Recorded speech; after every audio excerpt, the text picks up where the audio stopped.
m'appelle Olivier Frère-Rebaud, j'ai un restaurant qui s'appelle le Tôt ou Tard à Montpellier au centre-ville, dans l'Écusson. Donc la première partie de la crise, la première crise en mars, a été un gros coup dur hein, pour nous. On a mis en place de la vente à emporter le soir et ça s'est rapidement transformé en pas grand-chose en fait. Et ça nous a juste permis d'être vivants. La deuxième partie de la crise, c'était l'été, en fait, l'été où on a beaucoup travaillé.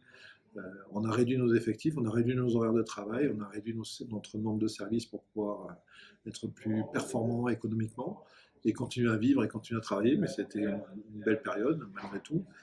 Et puis est arrivé le deuxième confinement qui là a été un coup dur, qui nous a pas permis de redémarrer sur de la vente à emporter parce que dû à la saisonnalité qui n'était pas la bonne, le fait que le centre-ville, on n'avait pas énormément d'entreprises dans le centre-ville qui ne nous a pas permis de travailler à midi en vente à emporter.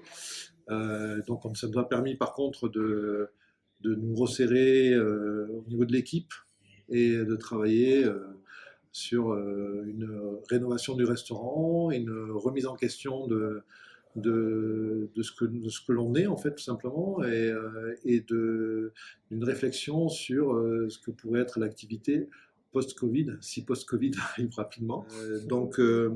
Voilà, ça nous a permis de refaire tout le restaurant, la décoration, la peinture, les tables, etc. etc. De réfléchir la cuisine et au type de cuisine qu'on voulait faire, à la carte qu'on voulait faire et aux différentes activités que l'on pourrait faire, que l'on pourrait mener de manière annexe pour pouvoir développer effectivement autre chose. Parce que voilà, en tant que chef d'entreprise, il y a une chose qui est importante pour nous, c'est notre survie et notre développement. Donc la survie, elle était assurée par les aides, il faut être très honnête là-dessus. Elle a été assurée par les aides, on a été très bien aidés par le gouvernement, avec le chômage partiel, avec des aides sur les entreprises, avec éventuellement pour le PGE pour ceux qui ont pu le faire. Moi, on ne l'a pas fait. On le fera peut-être, mais pour l'instant, on ne l'a pas fait. Et donc, nous permettre de réfléchir à notre développement. Voilà. Comment est-ce qu'on pourrait se développer, s'adapter.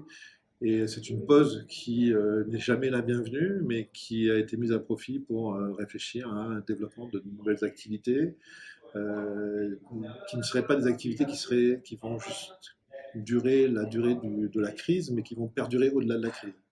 Ça va perdurer toutes les activités qu'on a envisagées. On en a écarté toutes les activités qui, comme la vente à emporter, qui ne pourraient pas perdurer au-delà de la crise, parce qu'on reprendrait une activité normale, mais développer des activités qui pourraient perdurer au-delà et amener une certaine pérennité aux investissements qu'on ferait éventuellement. Voilà, parce qu'on nous aide, il faut aussi qu'on soit responsable et que ces investissements et cette aide, on la transforme en un investissement pérenne.